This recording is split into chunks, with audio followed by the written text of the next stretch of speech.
thank you for coming to the final session of the SIPTA 2022 Summer School. It's a chance to get to know what. Oh, okay.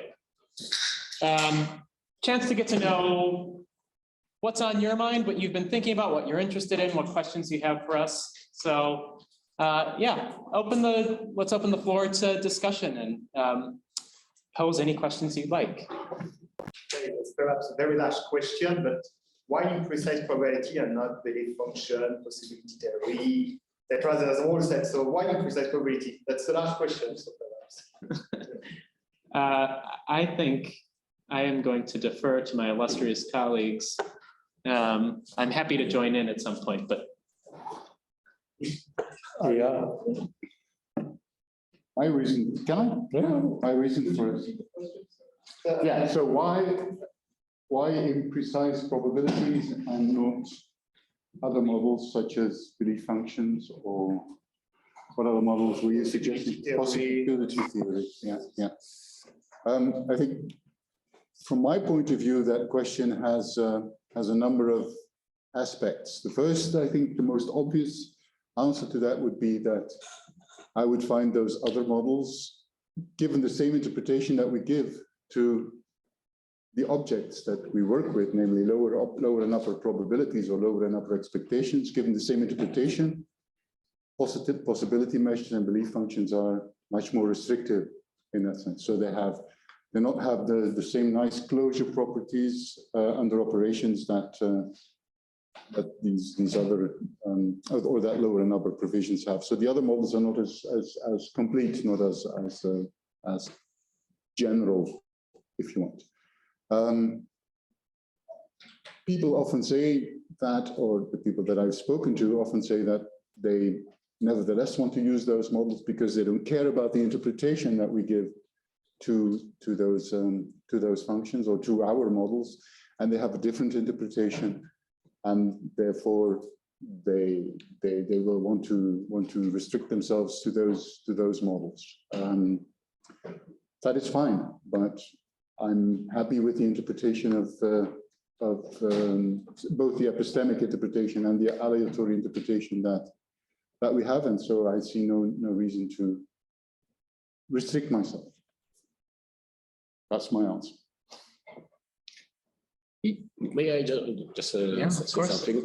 Okay, and I agree with the point of Gert about generality. So is for people, let's say I'm a Critter set guy, so for me, imprecise probabilities are a Critter sets, and let's say these other models you mentioned are special classes of Critter sets. Somehow this can be one point. And the other point is I'm also a sensitivity analysis guy. So they provide these imprecise probability approaches provide a natural interpretation in terms of sensitivity analysis. So replacing a single probability distribution with a convex sets of distribution as a direct interpretation. I know that you can also obtain something like that with value function, possibility measures, and so on. But for me, this is definitely much more natural and much more clear.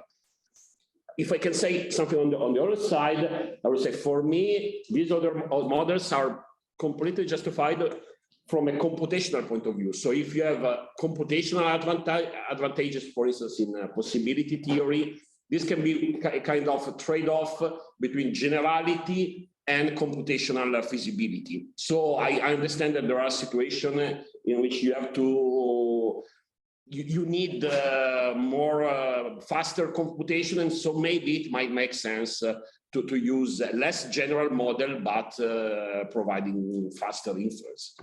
This is my point. I don't know if you guys agree. Yeah, I mean,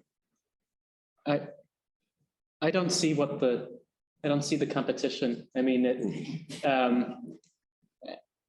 as a Creedle set guy, like you just said, these are special cases that might be useful for various purposes.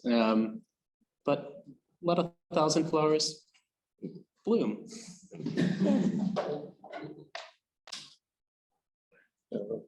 I would also like to stress is simplicity. And I think that's something when one speaks about imprecise probabilities, often goes a little bit into the background, that we always talk about models in their whole generality. Nobody would give a statistics lecture where there is always the idea that you can use any distributional model, however complicated it is. Most statistical procedure refer to very specific classes of models, for instance, exponential families. And I think that would be also something similar in this interpretation of belief functions. When it comes down to application, I think, or at least I myself made it often more complicated to me as it had to be, because I just looked at the things from a very general perspective. If you find a solution where you apply a belief function, I think you even have made at least the first important step. That's also something I think which is because you have a lot of more flexibility in your toolbox, could also help. I also agree, maybe it was a part of criticism also, from a didactical point of view, when one gives an overview over the field of imprecise probabilities, I think if we had 10 days, I thought at least one day should also be devoted to belief functions and also to their interpretation. But there are also other topics basically lacking. So unfortunately, we cannot do 10 days. So there had to be some selection, but I think it's, one should not disregard the success belief functions have in artificial intelligence. So they are much more prominent, at least partially, as imprecise probabilities. Not sure, but okay. Not sure, okay. There was a similar question, perhaps more for the philosophers. Some people who try to use their uncertainty to capture some of the motivations there are for probabilities.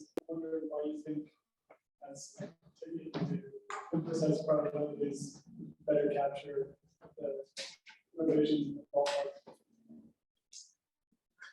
Well, I just wrote a co-authored paper on higher order probability.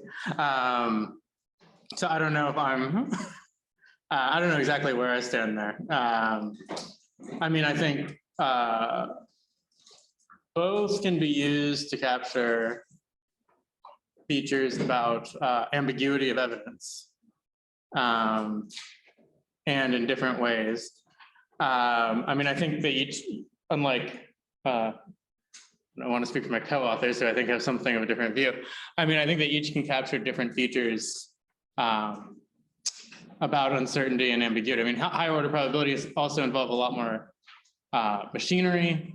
They have some properties where you might not find things attractive, where say either if you really want to capture ambiguity well, you don't update necessarily in a Bayesian way, or you don't expect your priors and posteriors to line up in the standard way. You know, I don't always think of that as advantageous. You can have a lot less, a lot leaner representation with just the first order creedal sets. So I think they can capture, they have different expressive power, they can capture different things. I don't know, I'll let 1,000 flowers bloom, I guess. Yeah. I mean, you're going to get a pretty off the cuff response from me about this, but I mean, I don't think, to the extent that this requires higher order probabilities about the evidential probability, don't think there is such a thing, and so I'm not attracted to the view. But you know, look, I'm happy to think that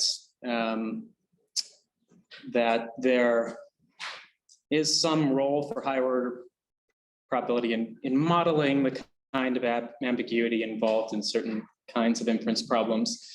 But I suspect that the best way to flesh that out is in an IP framework. I mean, higher order probabilities are going to be just as imprecise as first order probabilities, I would think, in most instances. Maybe you need them.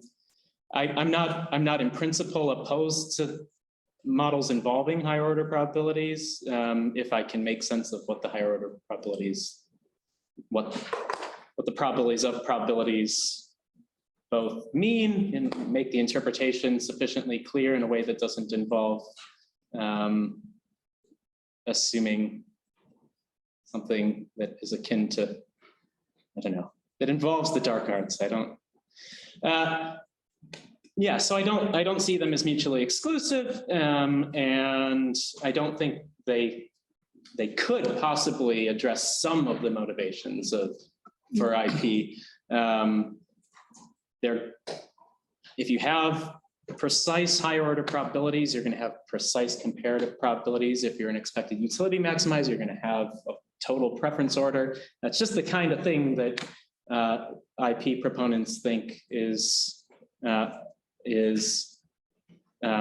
both psychologically unrealistic and you know, normatively not required, perhaps even required not to have that sort of thing. So, go ahead. Yeah, can I add an anecdote? I think that hierarchical models or higher order models can be useful. For instance, if you have somebody studying somebody else's beliefs, then that would, or expressing beliefs about what somebody else believes, then that would be perfectly fine. But I remember that the first paper I presented at the SIPTA in '99 was about specifically that type of model where you have somebody who tries to model somebody else's beliefs. And at some point, I made the suggestion that these two people could be the same. And Isaac was in the room. And he then asked, Isaac Levine was in the room, and he asked me a question. And he said, "Do you think that these people could be the same?" And I said, "Perhaps. Why not?" And he was viciously opposed to that. I will try to imitate him. He said something in like this. So I hope that you won't believe that these two can be the same, because in that case, oh my God, he said, or something to that effect. So you must see, I was a very young researcher at that point, and there is this great man in the room saying like, "Oh my God, what are you doing?" So I never touched higher order probability ever again. But perhaps, Teddy, you can explain why he wouldn't want the two people to be the same. So he wouldn't want introspection to be used in that case. We're now going into the weeds on one variety of higher order probability, which Isaac is adamant to never see in the narrative. Yeah. Again, the phrase higher order probability is itself highly ambiguous. Formally, all it means is that you have a probability function that can operate as a term inside a probability function. Then the law of strong law of strong number, law of large numbers is a higher order probability statement. So no one's objecting to the. So the question is, which nesting of probabilities are the ones that are thought to be particularly interesting, and which are the ones that we set Isaac off doing good. The short version is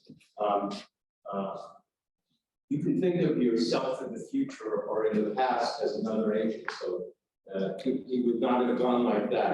Yeah. It's the question of the synchronic account. In what sense do you be uncertain about your own beliefs?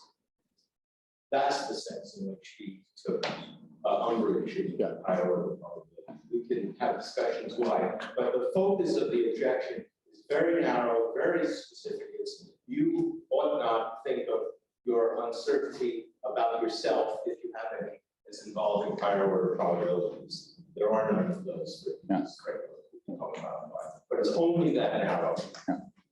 You would not have done it and said, I'm worried about me In the future, yeah. You can treat yourself Yeah, as a sure. separate agent that way. But when you work functioning now, you have resources which are represented by probabilities, and there's no iteration of higher order versions of you now. So I mean, I just want to clean up a little bit on what I mean, I think another thing is just I think they, are both philosophically good tools for different things and for modeling different things. So I think sometimes, you might think of them as competitors during a certain type of ambiguity. Like if I get, I'm trying to figure out the truth of what's going on in American politics, and I get all this very hard to interpret evidence. And you might think, I don't know how to interpret when I'm getting buffeted on all sides by stuff on Twitter or something like that. And, maybe they're higher order probabilities because I just think, I have probability over the right way to interpret the evidence. That's a good way to do it. I think for other types of ambiguity, it's a little bit strange. So if I say, take an Ellsberg style case, right, where I just have an urn and all I'm told is a third of the balls are red. It's not like I have like a lot of uncertainty over, I don't think the true, I don't really assign any serious credence to the idea that the right evidential probability function has of the other balls, all but one is blue, given my lack of information, right? I mean, there isn't really uncertainty over that being the right one, that I should break the symmetry totally in one direction, right? I mean, so it's either you think I should use some sort of indifference principle, or you think I should assign a set of probability. I don't think it's like I should have, weird evidential probabilities that some reason say, no, you should think they're all green, and assign some credence to that. So that seems like something you'd want to use higher order probabilities. I also think higher order, Creedal set, imprecise probability. I also really like them for judgment aggregation, Teddy kind of alluded to. I mean, I think all the no-go results, unless you're someone who assigns some weights to each of the experts personally, and you're updating, the aggregator has her own opinion. I think there's not going to be any nice way of aggregating the group credence, and I don't think there really is a single group credence. And I think, imprecise probability. So I think, different tools for different things. I'm a little bit of a nonpartisan. I want to I've been on both teams, and I've gotten some shade thrown at me by some higher order probability people for that. I would more or less strongly disagree to a big part of what has been said before. I would like to stress that higher order probabilities are actually nothing else than classical probabilities. If you mix probabilities, can be mathematically proved, you get out the precise probability. And in statistics, for instance, the term higher order probability does not occur at all, because what modern Bayesians do, they are just using hierarchical probabilities. So when they speak that statistical modeling means you have like a Legos thing where you build up complex models out of simpler parts, very closely related to graphical models. You are basically using, from a philosophical point of view, second order probabilities, but nobody would call it that. It's just classical statistical framework. So, and this also makes clear that I would not say it's something substantially different to classical probability. And so I would also disagree that it's able to model the very character of ambiguity. So it's more complicated. It's like saying there's ambiguity, and on the other hand, making a very complex sentence which says nothing else that there's ambiguity. So I think it's a more complex formulation, but without any substantial novelty, so to say, in the modeling opportunities. So, oh God. No, can I disagree a little bit? Yeah. Just a little bit. In the sense that I think what you're referring to is having probability distributions or probabilities on parameters. And you call that a hierarchical model, you're perfectly allowed to do so. But I think in a Bayesian context, or at least in a Definetti context, doing that is always justified by an exchangeability argument. In the sense that you say, okay, we can do this, we wouldn't be able to do this, but it is, if you are rational and you have an exchangeability judgment, then you can act as if there were such a probability distribution and as if you were conditioning. That is what I think Definetti in his provision and in his exchangeability papers is saying. So from a purely subjectivist point of view, in the sense of Definetti, I would not agree with you. It's as if, but it is not a real. The interpretation of that probability is more problematic, I think. Okay.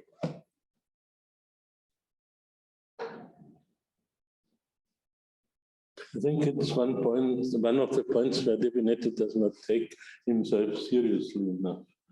So he has a strong technical arguments, of course, on the exchangeability that you have this kind of so to say, second order or hierarchical probability. But I would say if I take it seriously that you can take probabilities on everything I'm uncertain of. It's just I would not see the need of an exchangeability argument. I don't know if you need to take this much further, but his idea is that you can only have probabilities on events, and events are things that are verifiable. And so you cannot have an event on a parameter space because you cannot never verify that the parameter belongs to a certain set or not. So you cannot call the bets. And that is the reason why he essentially would not call that a probability. But he said that you can act as if you have an exchangeable sequence, you can act as if it is a probability on an event. That's anyway. This is but people use this Bayesian hierarchical model with probabilities. I see that at some point the interpretation is not the subjectivist, but people use it. I see that it can be critical from an interpretation point of view. But anyway, this has been argued many times before, and should be.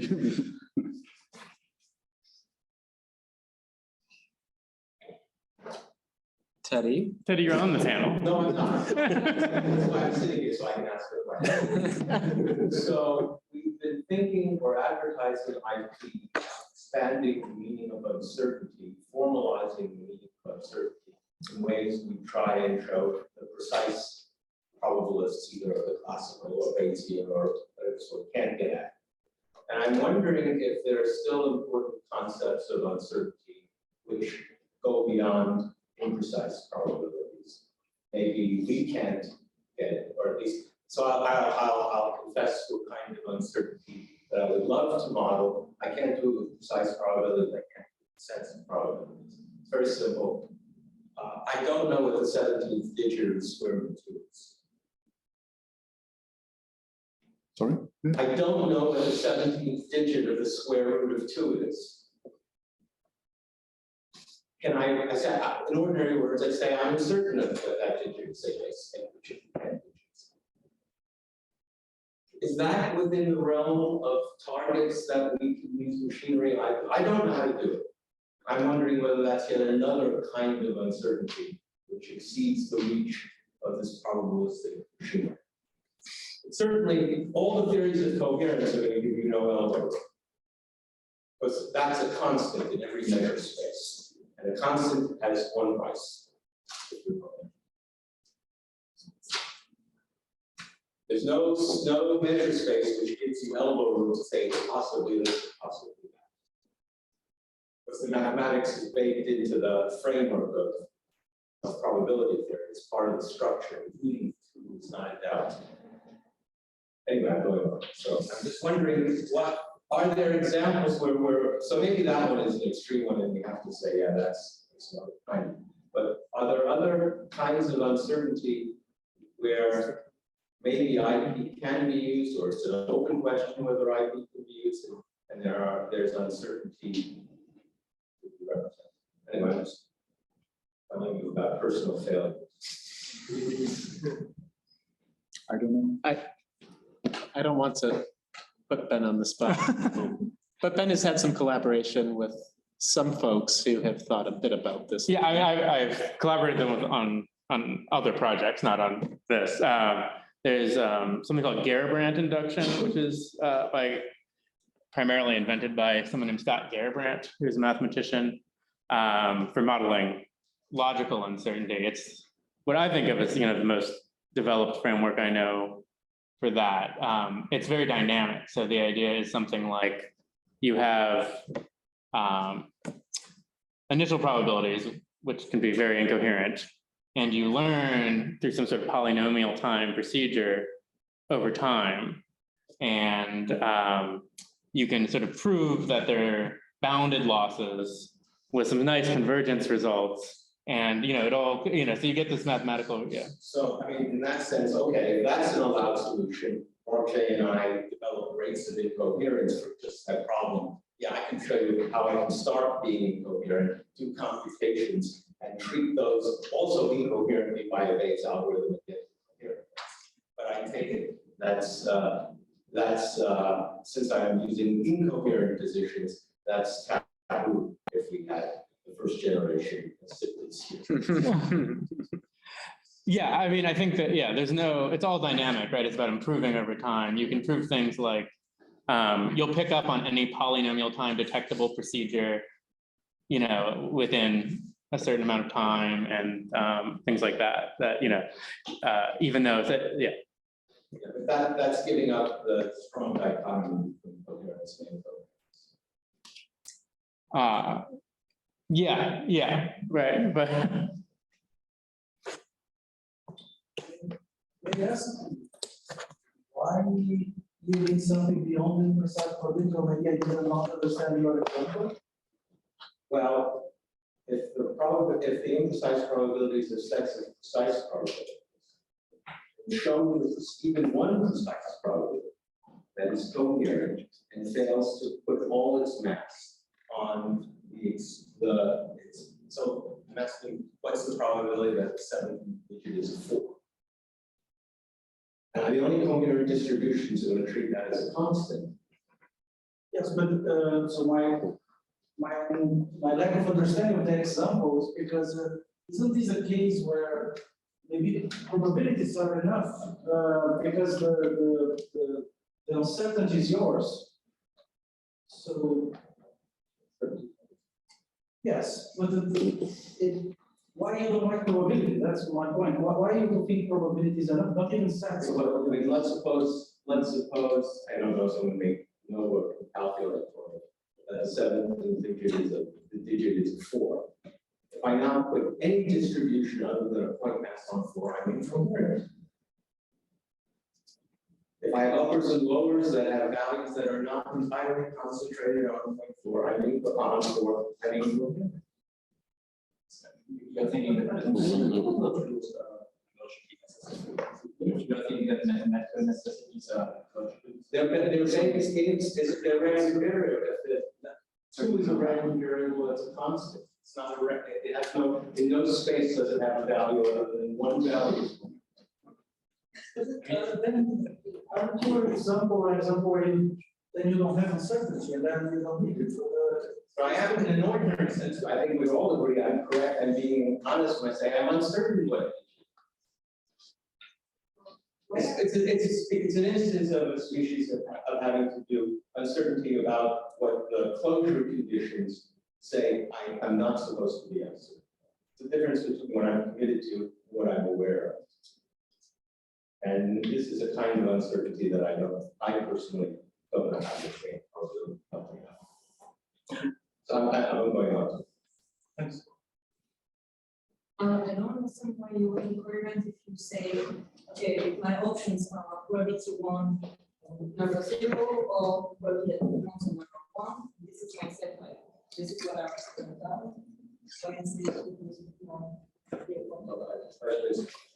Showing the measure space in which 2 has more than one value, square root of 2 has more than one value.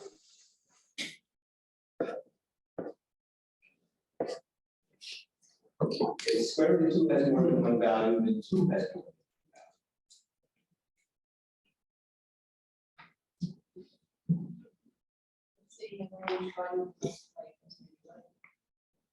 saying I don't know which value it is, but I'm passing.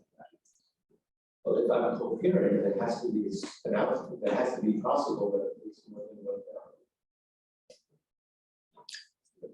The model epistemically also works as a sense of sentences or something like that. I mean, there are different ways to connect it, but I mean,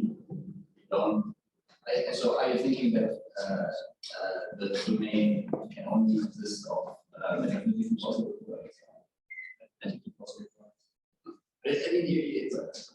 mean, the standard, as far if we take the standard axiomatizations of probability, it requires us to assign one to the topology, but usually we don't think as mathematical propositions as being logically necessary. No, but they're taken into the machinery of probability theory. I don't know whether it's a little Is 2 constant or is 2 not a constant? you can use what mathematics you use for the probability framework can differ from the mathematics that is true at some atom in your sample space. You can just get, depends on what the possible words are. You can't mathematics. To make it very clear, if I had a die here and I had already cast it and covered it, that would not be the same problem. It would not be the same problem as the problem you are thinking about, although we tend to think of it as a similar problem, because what you were saying is that the value of that 7th digit or 17th or 17th digit is determined by the logic, and you are using probability as a superstructure on that logic, right? Whereas in this experiment, there is no logic involved in the sense that it is assumed to be whatever is possible. It's not logically determined already. Yeah, so that is probably what you mean. Yeah, here the thing is that you assume when you want to represent your uncertainty, you assume your logic is the logic of mathematics, but you are not able to reason to do all those computations. So epistemic logic, you take a logic that represents how you are able to derive things, and then you add probabilities on top of it. And in this logic, the number, the 5th number in the square root 2 will not be a total, but it's not derivable.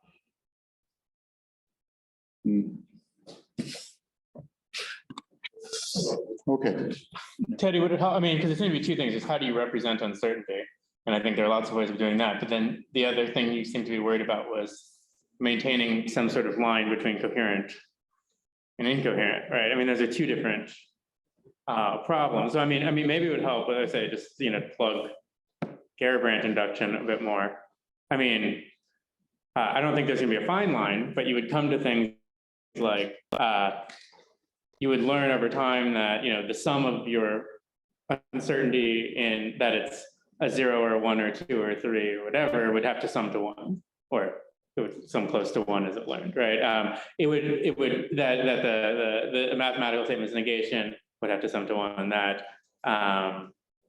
if you hadn't proved proven, you've proven A or not A, B or not B, and you're using propositional logic, and you hadn't yet proven D or not D, you would come very close to thinking that was one, and so you would look a lot like a probability function after a certain amount of time over these mathematical sentences. The model theory might be a little tricky, but it's looking kind of coherent and it's looking like probability. Yeah. Say, I have no problem. I've contributed in that sense. Yeah. Making the rates to get to the autonomous criteria. Notice all the coherence that was presented over this week is like comments. Either it's coherent or it's not. It's not close to be. That notion was not protected. Yes. So if you want to say that's the way to handle the uncertainty related to logic, I'm all with you. But look at what we're doing. We're not using sets of probabilities. We're working with a smooth version of coherence. Yeah. Did we have more contributions here? Arthur, did you? I have also a question about the uncertainty. So we say often aleatoric uncertainty and epistemic uncertainty. So my question is, these two kinds of uncertainty, they are totally separated or have some correlation, some relations. Because I have faced one problem is that if we have a variable space and we have some aleatoric uncertainty, but if we take a subregion, a small subregion of the space, so in this subregion there is only one data point. So, but this subregion, if we say totally the space, it's around the aleatoric space. So this two kind of uncertainty is relation or related or not. But I think you are from Compiègne, first of all. You work with Sebastian. So I think this is a recent work with Ike about epistemic and aleatoric, separating epistemic and aleatoric uncertainty in machine learning. I think is exactly in this spirit. And the point of this paper is that cradle measures of uncertainty can be used and are can be more powerful than what other people in standard machine learning is using for this separation. So I think one point is that, let's say, the imprecision is really the key to separate the two levels of this is also in the spirit of your measures, now your generalized uncertainty measures. I don't agree that imprecision is a way to separate the two. I think that's precisely what I tried to do on the first day when I talked about randomness, about algorithmic randomness, where you can clearly see that that also there you need imprecision in order to account for the frequentist behavior, if you want, or the frequency behavior of certain sequences. So I don't agree that imprecision is. But it's not in case of non-stationarity or something like that. Let's say that in these cases they assume that everything is no, not even there. No. As I also try to argue, the stationarity is not always relevant, or non-stationarity. So I would be hesitant to distinguish. I was much more of a diehard subjectivist in that respect before, but I don't know. If I were to answer your question, I would just say I don't know. I don't know enough to make any claims. But that is my position now. I'm an agnostic. Certainly the case that Terry defined is consistent in saying to both the aleatory and the imprecise.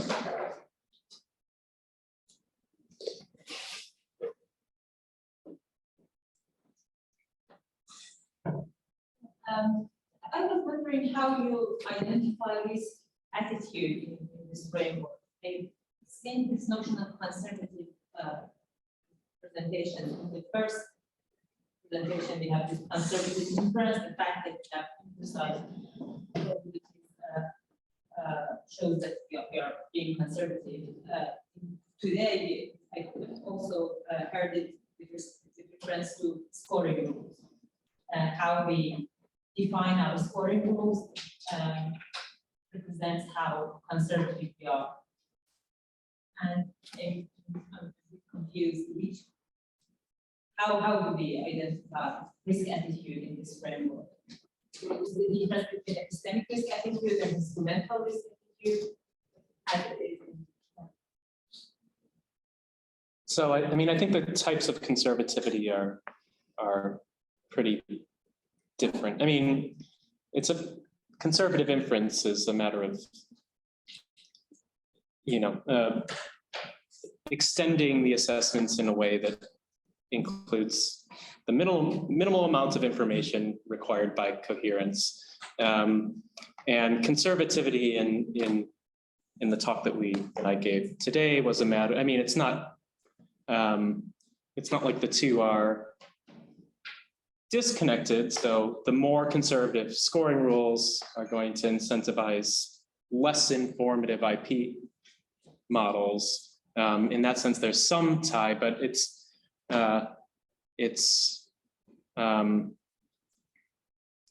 well, I mean, there's certainly not a univocal name, a univocal notion here between the two. So I think that's a well-entrenched use of the word conservative.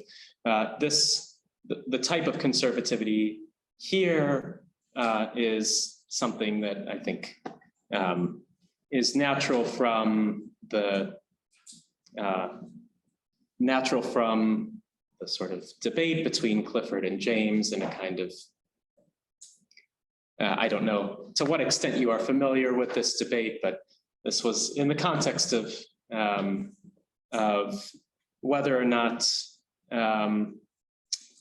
so James thought, with momentous kinds of propositions like whether to believe in God or not, that there was nothing irrational about taking a chance and believing it, and his sort of foil in W.C. Clifford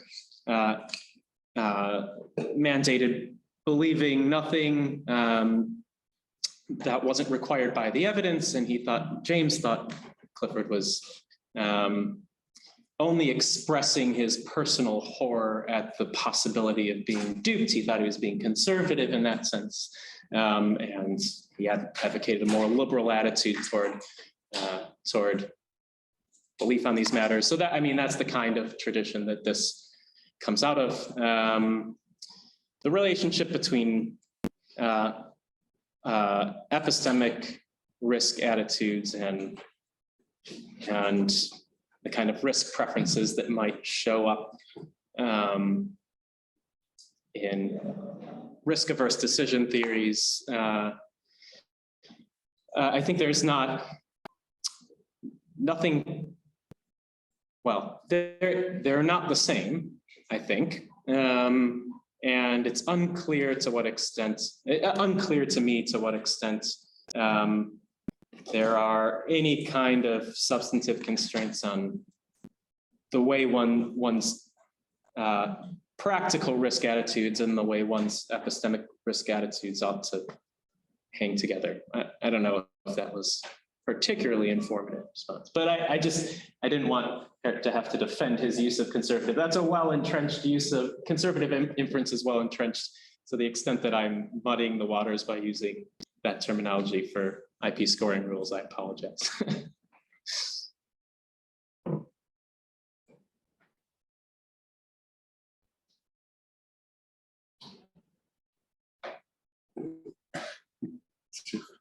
Yeah, go ahead. Yeah. Yeah. But I'm adopting that idea of staying on the side. I can pose a question. So once I explained it to someone that I was interested in working with models that were conservative. And I was told that this is very negative. Conservative seems like a ethical bad thing. It's kind of like we are not conservatives anymore. The world is changing. That's the kind of an answer I got back. So no, I meant like, I like to work with cautious models. So not conservative, but I like to be cautious. And it worked much better.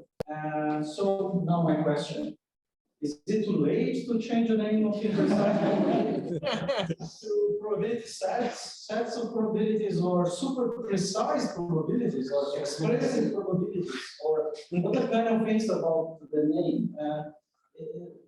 Or we have to live with it, and that's fine. And I think we are living with it, right? But it's there is an advertising, a marketing problem, I would call. And I think Thomas already mentioned in his talk, and maybe before, and I didn't see others mention. Doesn't need to be a long thing. It's just it could be, if you have an opinion, just like no, it's our name and that's fine, or and we live with it, or should we try to do? Let's call probability sets. Let's call gambles, or let's call, and we start using a different. Is this a response, Jackman? Yeah, because I was talking about this with Arthur the other day, and I think we concluded that imprecise probabilities should just be called probabilities, and the other thing should be called precise probabilities instead. So, to be more accurate, we can just keep probabilities. That seems the right thing to do. I think I did something similar on the first day when I said that what I was going to talk about was probabilistic inference. And that's it. We just uncover the inference mechanism that underlies probability theory. Okay, that's my point of view. But then you're using the term inference in not in a way that I would say is not accepted everywhere. Because what you basically did is you draw your conclusions from basically what you know, the kind of, so to say, static conclusion, where inference, many people is, I would say, related to induction. So to go to, there's a risky part of going beyond what you actually know. Right? Okay, sorry. Now you make me think. I've never heard inference used in that one. You never listened to my talks. That's the problem. You're sitting there and smiling. I speak 4 hours about statistical inference. Yeah, but I wouldn't agree that that is induction. To me, that is deduction. Sorry, it is deduction. That's what I try to argue. No. Okay. Let's let the students weigh in. It's a. Okay. Okay. No, sure.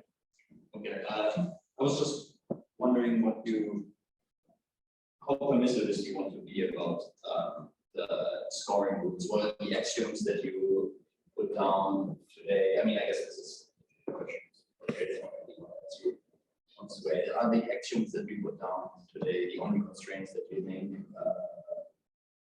constraints reasonable scoring rules? I'm also asking this in view of if one reads other people in the literature, if they find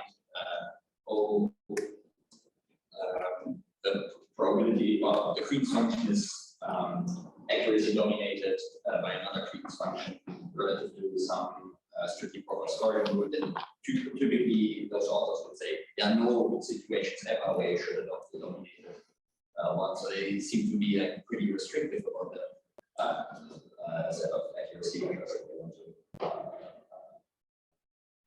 allow. Do you want to be much more permissivist? And then the question is, how permissivist do you want to be? Yeah, I mean, I am more interested in the I mean, there's a kind of foundationalist thought to that, as if we could get to a reasonable characterization of scoring rules and then decide, you know, what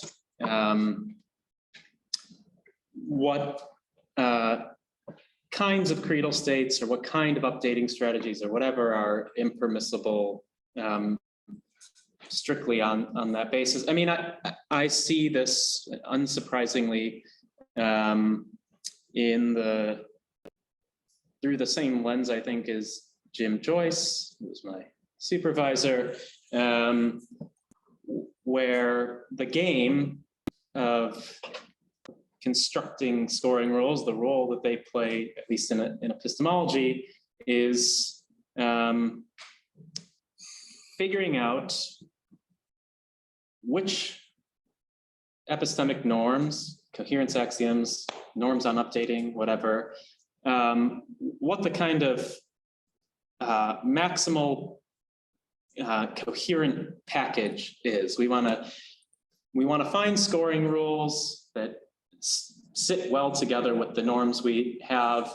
It's not as if we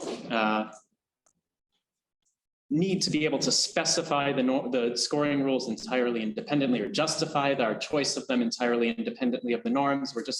We're looking for trying to tease out if there is one, a notion of accuracy that is implicit in or at least consistent with the considered norms that we endorse. I mean, Jim, for example, wouldn't be bothered by simply mandating that scoring rules should be coherent admissible in the sense that they never rule out probability functions, they never make them impermissible. We don't need any further justification for that. We're just trying to see whether we can find scoring rules that can be used in accuracy-centered justifications or arguments for those things. So I mean, there's a step from doesn't rule out probability functions to rules out everything else, rules out incoherent functions. So there's still work that the accuracy argument is doing, but he wouldn't be bothered by us sort of privileging the role of probability functions in our characterization of scoring rules. In the IP realm, I'm of a similar mind. I kind of want the most permissive characterization that is going to hang together well with the coherent models that we already use.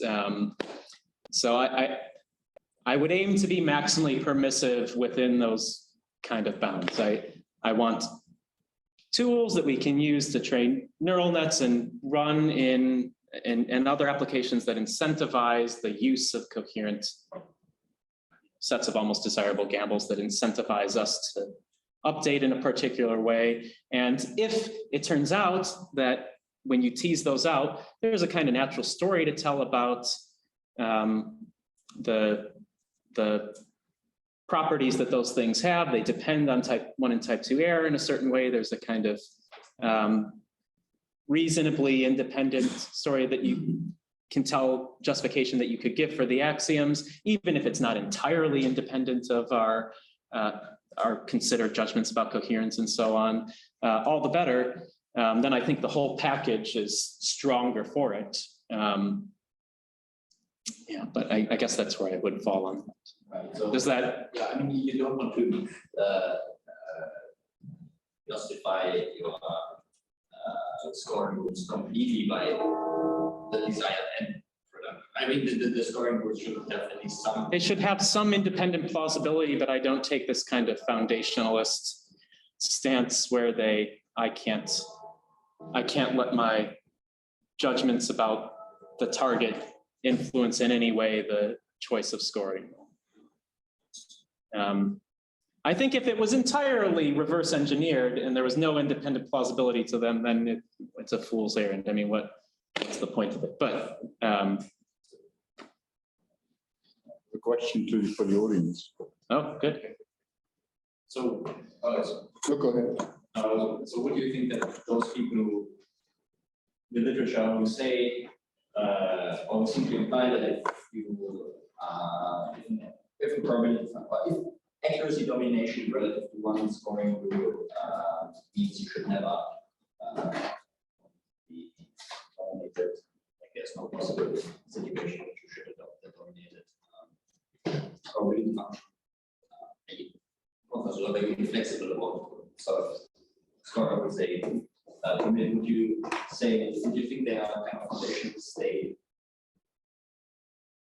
Or what, I don't know, I don't.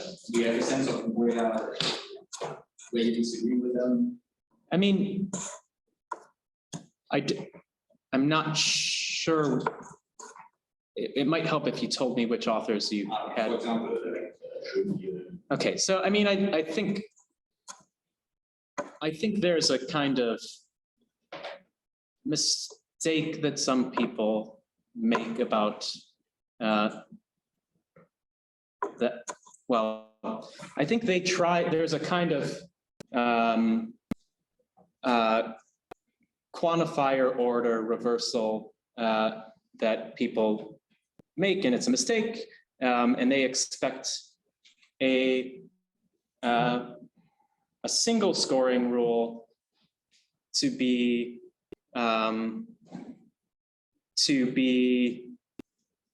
render everything that is a priori rationally permissible, a single scoring rule to do the work for all models. And I think the order is weaker than that, that it's sort of a priori permissible to use a model if there is some scoring rule that renders it non-dominated or admissible. So I think they're just sort of requiring too much of scoring rules. And my hope would be that more familiarity, as this kind of research program develops and there's more familiarity with the results, that one could see sort of fairly transparently why different scoring rules are carving out different classes of models as admissible. It's because precise scoring rules are taking really, I mean, and this is both part of the beauty of them in that they give you these nice families that you can work within, but it's also a drawback. The precise scoring rules are taking really, just like precise probabilities, real valued scoring rules are taking really specific stands on things. In particular, how to measure and trade off type 1 and type 2 error.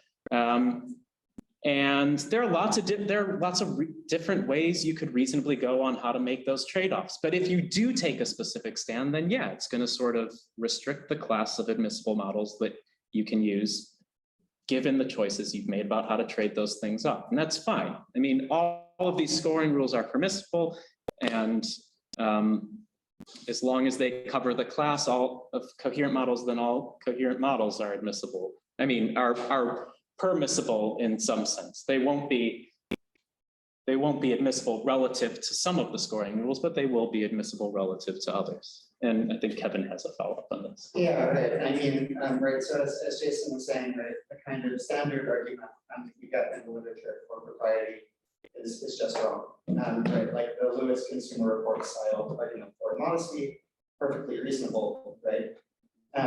But then, as Jason was saying, exactly, it's like a quantifier order problem. Right? So there is,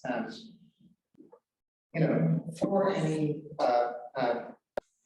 epistemically permissible state, yes, there has to be like some scoring rule that will license like having that state. But there's absolutely no reason for another argument to think that there's a single scoring rule that needs to license every permissible state. And then the other thing that I wanted to say, right, is that although dominance is one of the things that we're interested in, I mean, we are interested in looking at a generalization of modesty to be imprecise context. So we are hoping to develop, constraints on when scoring rules are self-recommending in a certain sense, but it's a much weaker constraint than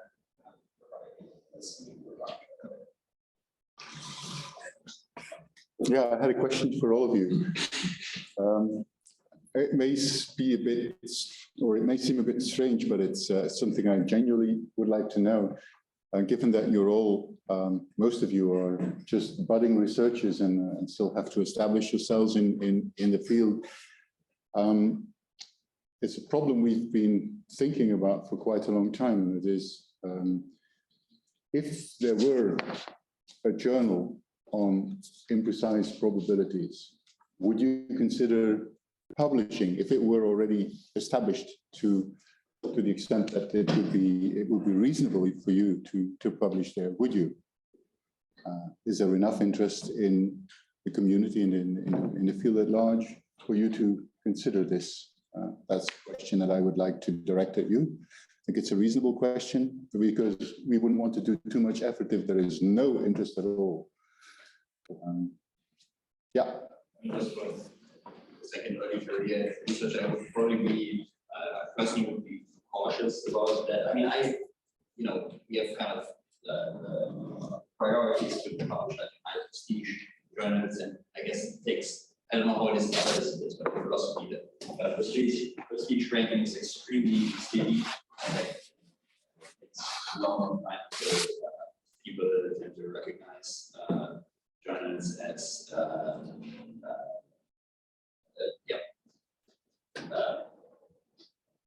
as prestigious, and so yeah, I guess I would be, since I have to impress people with my CV, I would probably try to focus on like the established any philosophy journals or something that's like first choices. Yeah. Also, maybe if we want to reach out to more people, keeping it contained in the journals specifically for IP, that will probably mostly be better when people already in IP would know spreading it. So maybe if you are making the decision where you publish, you might quite close to the IP journal, because then people will be reached, but if you wanted to spread out more, you might make the decision to find other journals. I see your point there, but we could probably say the same thing for conferences. Then we wouldn't need a conference on imprecise probabilities at all, because we could just spread out to all the other conferences. And so I don't completely agree with your argument. I can't argue with yours because that's how it is. But I also said if it were more established, so like so conditional on that would. And I should say if I was already more established in the field, I didn't, I don't know, already had some publication of my books and so on, maybe tenure and so on, then I could imagine much more easy considering that. There's like there's some, like recently in philosophy of physics, someone founded the journal specifically on entropy, and there were some good discussions, mostly by like senior people. Yeah. And so I have a different perspective because I'm 10 years in my career and I'm in a position where I'm still like not a professor, so I see the ranking lots. But I'm also advancing on my career. That's when I read CVs of people, I start looking at conferences papers because I know how they are produced. So I reached a point where I know there are the high technical papers where I want to send them to a specialized journal with people who are competent and can really evaluate the work, feedback. And we know those journals and we know they have low ranking, but when people from my community see papers in those journals, they go, oh, this is a good paper. And I also have to submit papers in journals that have high ranking. Thank you. Thanks. I actually disagree with that. I think that in terms of outreach, I think it's helpful to have a journal that's specific to research probability, because it gives people the impression that it's not a study that has a community that they can join. So like if you have like an interest, but you don't really know where to look for it, I don't think that it's as easy or as like compelling maybe to pursue. Whereas if you kind of, obviously there's like this website and stuff like that, but I think it helps to have like, okay, here's here's a journal where the people who are working on this are publishing, and also this is a field that is like really interdisciplinary, which is really cool. And I think that like it makes it harder to find like the work, because I'm a philosopher, but it's really interesting to read a lot of the work that is on the other stuff that we look at here today. But I'm not necessarily going to look for it, or not necessarily know where to look for it. And so I think that actually, like, in terms of outreach, it would be good to have a journal that is like that kind of brings everybody together. That kind of brings the community closer. It's what's that there is a community, right? Thank you, Brian. Yeah, and I completely agree with that. I know it can be on the website and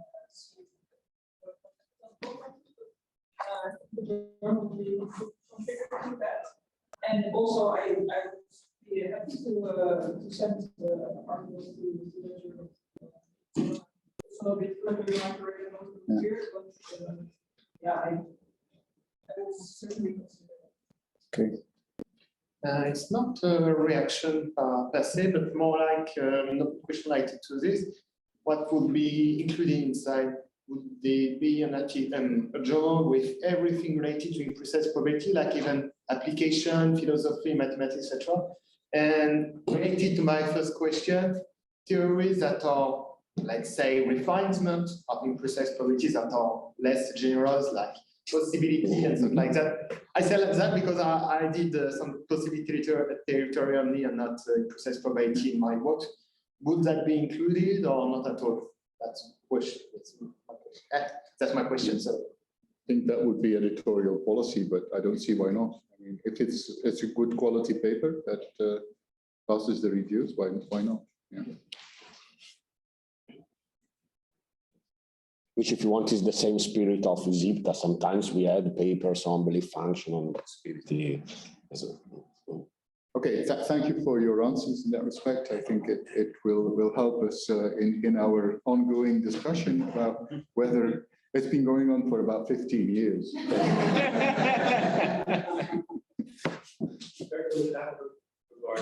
The SIPTA conference has now pretty much, 3 or maybe 4 journals that compete on a regular basis. IDSIA, Seidenfeld, there are, I think, a couple of others there. Anyways, so there's this hybrid solution now. There's the conference survey that does, but then groups of papers come out and there's special issues in established journals.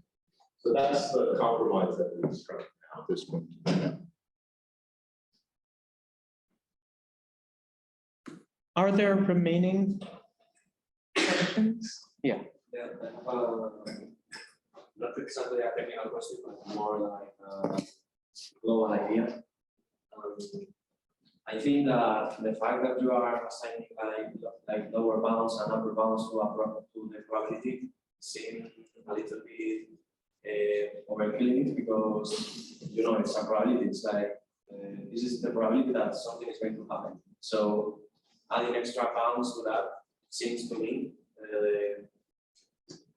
too much. So thinking that but it seems like it has interesting consequences, and it gives it allows you to construct an interesting mathematical framework. So going further, could you do some generalization of imprecise probabilities in the sense of making, for example, lower and upper bounds for the bounds of the interval, or something in that direction? Maybe thinking about sets of probabilities, like maybe infinitely uncountable sets or something like that.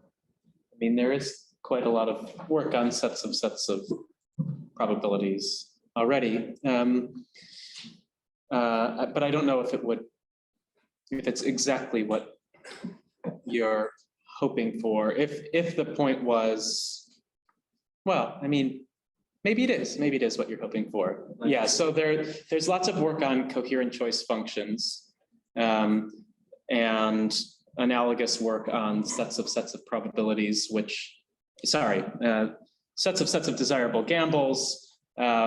Katrin has work, Katrin Campbell-Moore, who unfortunately couldn't be here due to health reasons, has work on I mean, her and I worked on this initially, but she's developed it extensively on sets of probabilities or probability filters.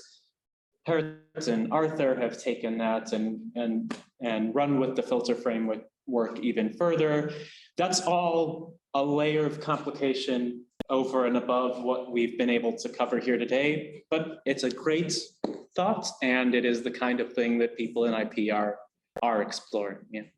Yeah. So it's my doubt was if doing these kind of things was trivial or if it gives rise to another interesting framework.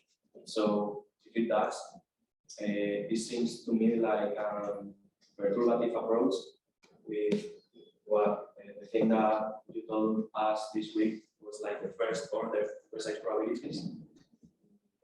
That could be the second order precise probabilities. So it is maybe possible that there's like an underlying framework which we only can see perturbatively, but is there some way or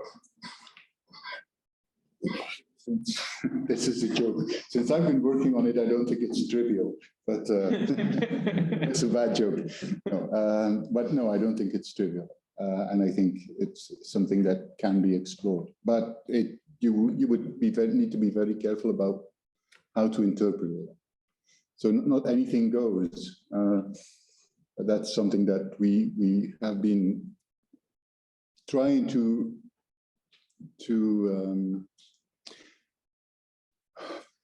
guarantee or to make sure from the beginning that not everything and not anything goes. We need to be very, very careful about the formalism and about the interpretation of that we do. So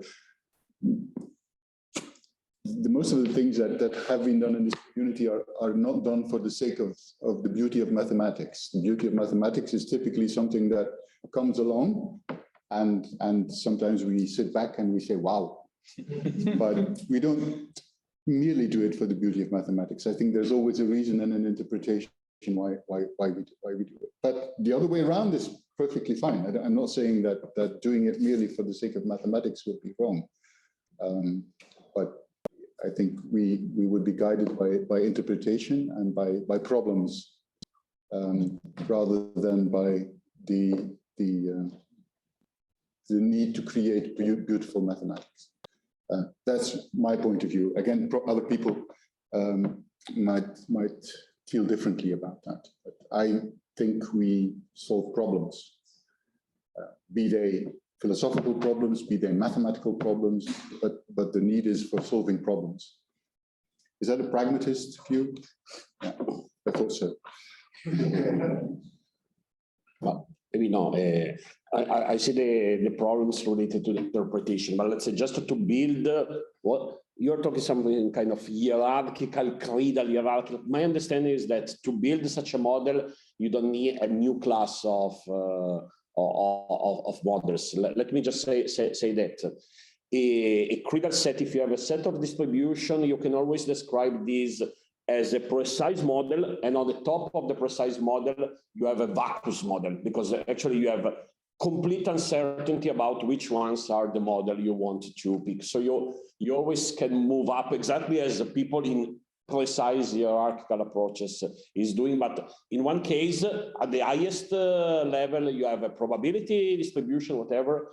In this case, at the highest level, you have a vacuous model, a model of complete ignorance, which means that I cannot pick a specific distribution, I cannot set a weight, I just take all of them. And my understanding is that you can do the same also for your idea, to build this mathematical object. Then, okay, if you need an interpretation, you can be in troubles. Okay, this is my feeling, but not sure.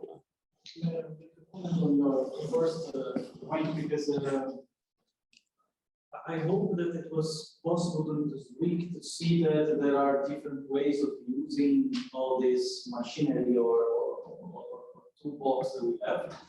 And for instance, I took an approach where I'm not saying I agree, but the talk agrees with you that probability is great and it's already uncertain, and you have a probability, and that is great for you to present your information.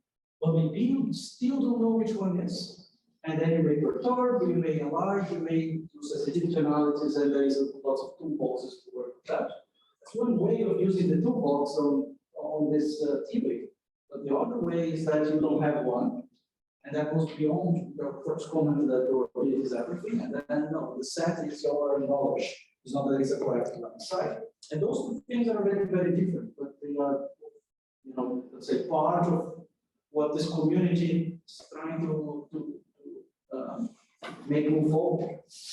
And the second one is where your knowledge is a set, I think is the most interesting one, to be honest. The other one, which is most of what I presented, it's almost as precise probability with an extra flavor and with all, you know, these things that come together. I think very useful, don't get me wrong.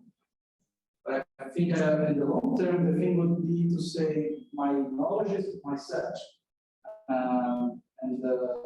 And then to answer that point of the question, I don't think one probability distribution of it's enough in some cases.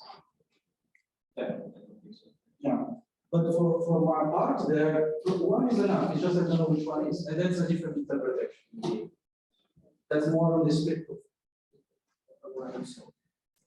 Okay, I want to thank you for the stimulating discussion.